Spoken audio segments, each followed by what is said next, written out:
దేవుని హస్తం ఎజ్రాకి తోడుగా ఉంది. దేవుడు ఎవరికి పడితే వారికి తోడుగా ఉండడండి. ఎవరిని పడితే వాళ్ళని ఆయన తలుచుకోడు, అందరినీ తలుచుకోడు. ఆయన ఎవరైతే ఆయనకి ఇష్టమైనవి చేస్తాడో వారిని ఆయన తలుచుకుంటూ ఉంటాడు. 1-4 సార్లు వాళ్ళ గురించి ఆలోచిస్తుంటాడు మన దేవుడు కూడా. ఇందాక పెళ్ళిలో మా అమ్మ నా ఎదురు కూర్చొని ఉంది, నా పక్కన సేవకులు కూడా కూర్చొని ఉంటారు. మాకందరికి భోజనం పెట్టారు, ఆమె కూడా భోజనం తీసుకొచ్చి పెట్టారు. అందరూ భోజనం చేస్తున్నాం. ఈలోపు మా తమ్ముడు వచ్చి అమ్మ పెరుగు కావాలా అన్నాడంట.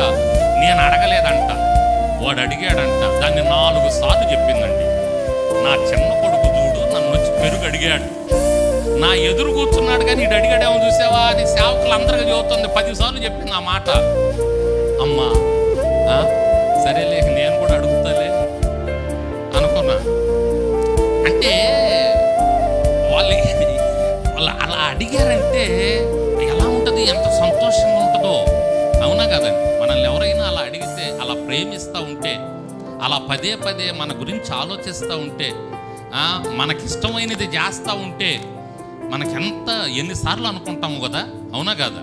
ఆమె అన్నిసార్లు అనుకుంది ఆ మాట అన్నాడని. భలే ఉంది ఇది అనుకున్నా. దేవునికి స్తోత్రం. మన దేవుడు కూడా ఆయనకి ఇష్టమైనది నువ్వు చేస్తూ ఉంటే ఆయన పదే పదే నిన్ను అనుకుంటాడు, మనల్ని అనుకుంటాడు పదే పదే. అరే వాళ్ళు చూసావా నాకు ఇష్టమైనది చేస్తున్నాడు. ఎజ్రాకి దేవుడు తోడుగా ఉన్నాడంట, ఆయన హస్తం తోడుగా ఉందంట. ఆయన హస్తం తోడుగా ఉంది కాబట్టి రాజు ముందుకెళ్ళి, రాజా నాకు ఇవి కావాలి ఇవి కావాలి ఇవి కావాలని అడిగినప్పుడు రాజు వాటిని ఇచ్చేసాడు ఎజ్రాకి. ఎందుకని? దేవుని తోడు ఎజ్రాకి ఉంది కాబట్టి.